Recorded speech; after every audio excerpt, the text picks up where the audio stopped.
Soal kedua. Pada bangun di atas, AE berpotongan dengan BD di C. Berapakah X min Y? Putuskan apakah pernyataan 1 atau 2 berikut cukup untuk menjawab pertanyaan tersebut. Di sini disediakan 2 pernyataan. Tipe soal seperti ini adalah tipe soal analisa kecukupan pernyataan. Jadi di dalam soal ini kita tidak dituntut untuk menemukan hasil atau nilai dari jawaban yang ditanyakan. Tetapi apakah dengan yang diketahui ini bisa membantu kita untuk menemukan jawaban? Di sini pertanyaannya adalah apakah pernyataan 1 dan 2 cukup untuk menjawab pertanyaan? Jadi kita fokus ke dalam pertanyaannya. Bangun AE ini berpotongan dengan BD di C. Yang ditanya adalah berapakah X min Y? Yang ditanya X min Y itu berapa? Berarti kita fokus pada apa bisa kita mencari X dan Y-nya dari yang diketahui. Dari nomor 1, AB sama dengan BC sama dengan AC. Kita cek sekarang. Jika AB sama dengan BC sama dengan AC, berarti di sini bentuknya adalah segitiga, segitiga sama sisi. Segitiga sama sisi berarti kita tahu besar setiap sudutnya adalah 60.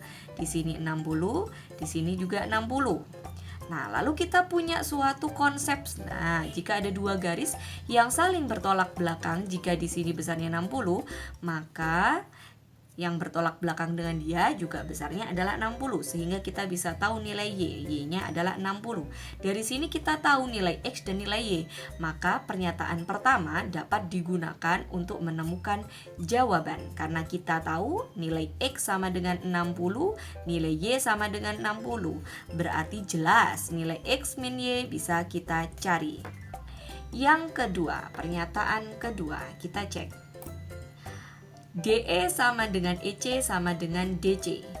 DE sama dengan EC sama dengan DC. Nah, di sini juga sama, segitiga sama sisi. Berarti di sini 60, di sini 60, di sini 60. Yang bertolak belakang dengan dia 60. X letaknya berada di sebelah sini, tapi kita tidak tahu, ini tidak tahu, maka ini pun tidak tahu. Maka X tidak dapat dicari. Tidak dapat ditemukan. Berarti jelas bahwa pernyataan kedua tidak dapat digunakan untuk menjawab pertanyaan, sehingga hanya pernyataan satulah yang dapat digunakan. Untuk mengecek jawaban seperti ini, kalau bisa kita sudah hafal tipe-tipe jawabannya karena selalu sama. Di pilihan A hanya satu saja yang cukup.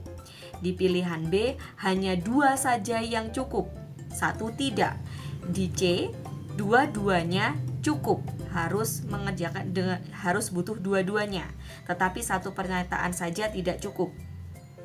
Yang D, satu saja cukup untuk menjawab pertanyaan dan pernyataan dua saja cukup.